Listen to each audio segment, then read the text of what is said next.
Welcome to Farm Here Daily, a field forward podcast. I'm your host, David Geiger. Today on Farm Here Daily, new ways to learn about the climate as a farmer and a look at a soil moisture survey with Madelynn Wuestenberg, the agricultural climatology extension specialist with Iowa State University.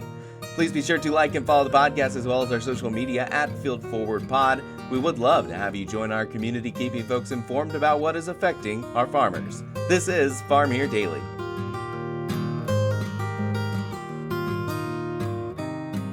And joining me on Farm Here Daily, we're going to take a look at some of the climatology that's going on around the state in the agriculture world. To do so, we have Madelynn Wuestenberg. She is the Agricultural Climatology Extension Specialist with Iowa State University. Madelynn, glad to have you here on Farm Here Daily. Thanks for joining. And part of the reason why I wanted to talk to you is because there was a Northwest Iowa fall subsoil moisture survey, and those results were announced. Let's just talk about subsoil moisture levels. What are you looking at across the state? And then when this survey came out, what struck you? What did you notice from Iowa State's research?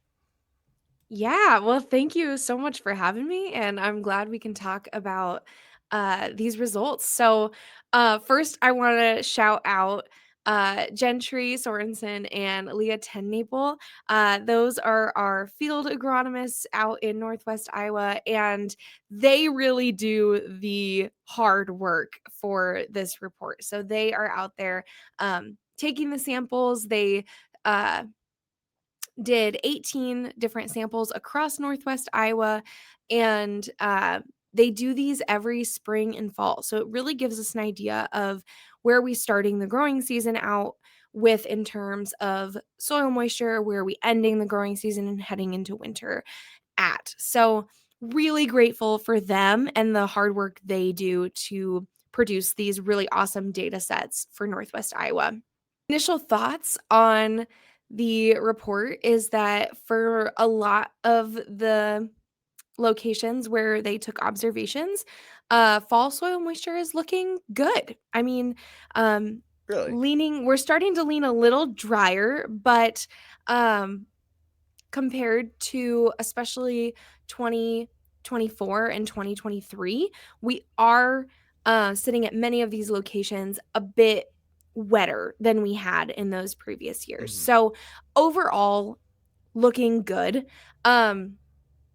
Of course, we have had a fairly dry October into November. So we're starting to see, if you follow the U.S. Drought Monitor reports, we are seeing dryness creeping in Northwest Iowa, especially in that report. But if we compare that report, the early November Drought Monitor report from this year compared to last year, we have far less widespread drought issues across the state this November compared to November of 2024, and less severe levels of drought shown on that report at this time. So overall, we are sitting in a pretty good spot for heading into winter. I noticed you're taking more of a broad approach to looking at soil moisture rather than just over the course of the season. You're doing it year by year. Is there a reason why you are looking at it more from a year or annual basis as opposed to what someone may have experienced across the season?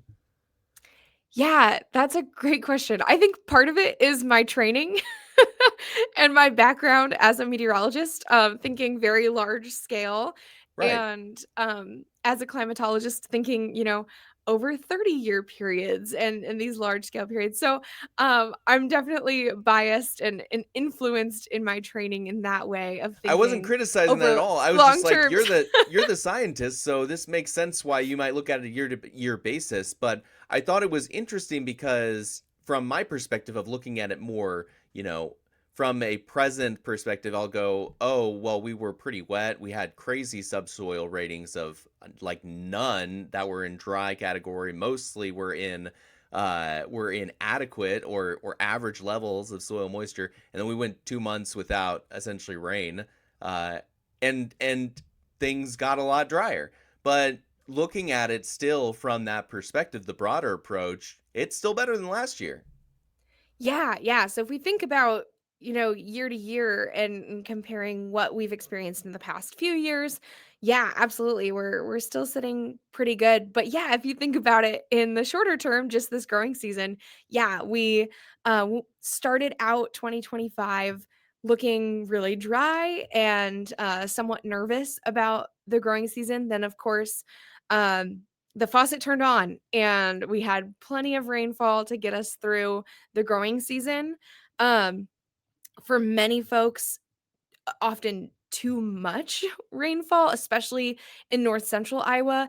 Um, Northwest Iowa actually was probably the closest region of the state to normal in terms of summer rainfall. So when I had gone up there for a field day, oh gosh, I want to say maybe in August or September. It was early September because school had started. It was a youth field day. And soybeans looked phenomenal, um, especially compared to some soybeans in central Iowa where we were just getting so much rain. So it really depends. I know variability has kind of been the name of the game in terms of yield this fall across the state, and so it is challenging to generalize yields and crop success across the state because it can be highly variable, both influenced by weather conditions, field conditions. Um, I mean, even just how soil types and textures vary in one individual field um, It could be can really sandy, it could difference. be porous. Yeah. Totally, yeah. Um, so yeah, when you talk with a large audience over the whole state is kind of different than when you're talking to an individual farmer and working through whatever situation they're experiencing on their farm. When you looked at these survey results and you kind of reached some new data, what was some of your thoughts as we head into the winter of what does this subsoil mean from a climatology perspective? That's a great question. So, as we think about heading into winter, um, soils that have more moisture in them are um, kind of padded in a way from cold air outbreaks and having these really severe uh, freeze thaw cycles. And so, as we look into especially the areas of the Northwest where it's on the higher end in terms of inches available for plant uptake in the soil column, um, they're definitely padded from the harsh cold air, but areas where there's less soil moisture will be more susceptible to freezing more quickly and having a deeper freeze and that sort of thing. So that's something to think about um, if you're interested in, ooh, how might a cold air outbreak situation affect my soils? And um, yeah, you can view soil moisture data on the Iowa Environmental Mesonet. There's stations across the state. So if you want to view live data, that's an option. I know there's some tasks that farmers like to work on in the fields in the late fall, early winter that involve soil temperatures. What does this level of soil moisture bring to the 50-degree mark or getting below that 50-degree mark? Yeah, so soil moisture can make it so it takes a bit longer for soil temperatures to cool off. However, we are really seeing soil temperatures hovering right around 50 or below. So, southern Iowa yesterday was right around 50 degrees, and northern Iowa right around 40 degrees. So, those soil temperatures are cooling off. This is a good time to uh, do any applications that you're interested in where you are looking at that 50-degree mark for that reduced microbial activity in the soils. So that time has arrived. If we look at the forecast out for the next um, week or so for soil temperatures, um, it looks like the state is staying right around or below that 50-degree mark. So um, it's a good time to do that. We also have cold temperatures on the way. We're expecting things to really cool off here at the beginning of December. Right. I was also thinking there, we've gotten some rain in November. It feels a little strange, but we have gotten some rain. And you said hovering around that 50-degree mark. Do we have to worry about some variability of temperature fluctuations during this time this year? There definitely will be fluctuations in soil temperatures and air temperatures as we are in a transitional, um, it's still meteorological fall. So for meteorologists, we like to break the year up into nice 3-month chunks. So fall is September, October, November, and for me, winter will start December 1st. So it is still fall. It's still a transitional period. We're still gonna see fluctuations um, in both those soil temperatures and air temperatures, but we really are starting to cool off. So I don't foresee soil temperatures much greater than 50 from here on out. If we do the David Geiger method, it probably would be November, December, January, and February, all what I would consider to be the the winter The months, and winter, then we only get 2 months of fall. It's only September, October. That's what it feels like anyway. But so um, fair. you were involved with CocoRaw, which is a system in place here across the state that allows folks to submit data of precipitation, I believe, rain. Could you tell me a little bit about that and what has participation been looking like this year? Yeah, so Coco Roz is the Community Collaborative Rain, Hail, and Snow Network. It is a national network of citizen scientists who report precipitation data every single day. So if you like checking the weather and you have a rain gauge and you check the weather anyway, I highly recommend getting connected with the Coco Roz Network. Um, you do have to invest in a $40 rain gauge. It's standard across the network. So that way measurements can be compared um, across the network. We all need the same measuring tool so that we can compare those measurements. So there's a small $40 investment, but otherwise, no subscription fee, nothing else added on to that once you're connected with the network. Um, and we We were have been talking seeing, yeah, go ahead. Oh, we were talking before though about that exact thing, and it's getting colder, getting closer to freezing. And you were mentioning to me before our interview here that folks who do and who may be listening should remember that might want to take the rubber part in.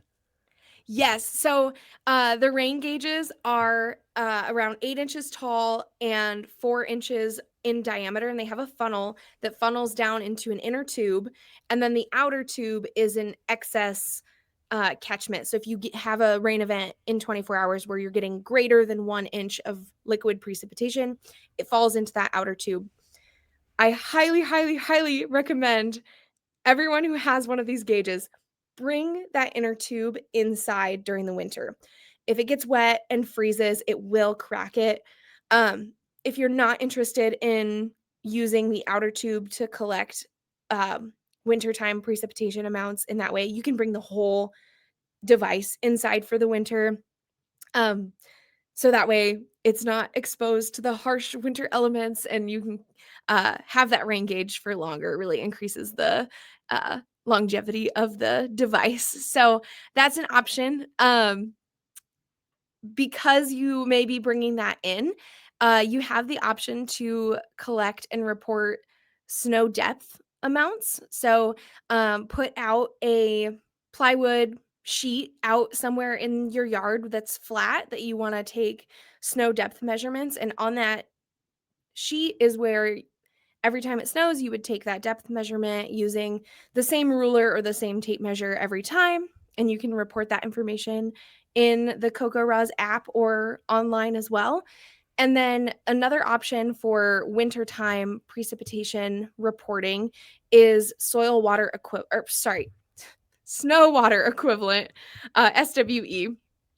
And that you would take that outer tube, the larger one, kind of take a core sample of snow. So you'd set it down on the snowpack, slide a lid or a piece of paper or something up underneath it, collect that column of snow, take it inside, let it melt, and then use that inner tube with the measurements on it to measure how much liquid water there was in that amount of snow. So on the CocoRoz website, they have tutorials and videos and PowerPoints explaining all how to do those things. But if you're interested, that is available. Otherwise, um, if you want to keep it simple, just do those, spring, summer, fall rainfall reports. Right. Are there areas of the state that might need a little bit more volunteers for this program? Always, always. We know that rainfall measurements are highly variable. Th- you've had Especially to in have, Iowa. yes, exactly. So if you want to argue with your neighbor about how much rain you got and they got, you both should sign up for CocoRoz and have a standard rain gauge so you can compare measurements. But yeah, I would say there's definitely pockets. North Central Iowa could certainly use some more volunteers. Northwest Iowa could use some more, Southwest and South Central. But really, no matter where you are in this state, we would love to have you join the network. Madeline, I want to move over to an education plan that you've been working on that is aimed towards farmers and those who work with farmers. Can you talk about that, please?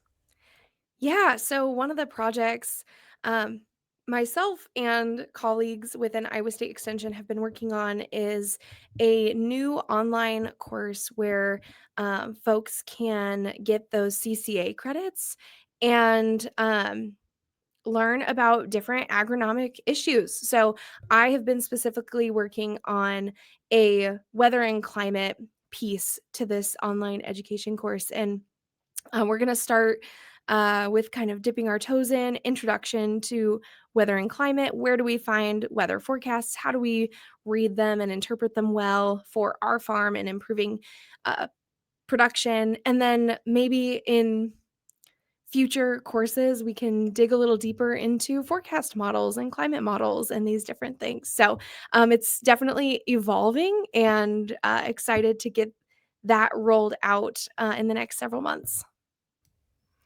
Madeline, before we go, how would folks look into that? How would they find out more about that and the folks that you're working with on that? Yeah, so keep an eye out on the Iowa State Extension Integrated Crop Management website. More information will be coming out about that. But in the meantime, before that does come out, we do have several events coming up and different opportunities. So, um, in terms of in person events, we have the Integrated Crop Management Conference on December 10th and 11th. This is at um, Prairie Meadows Event Center in Altoona.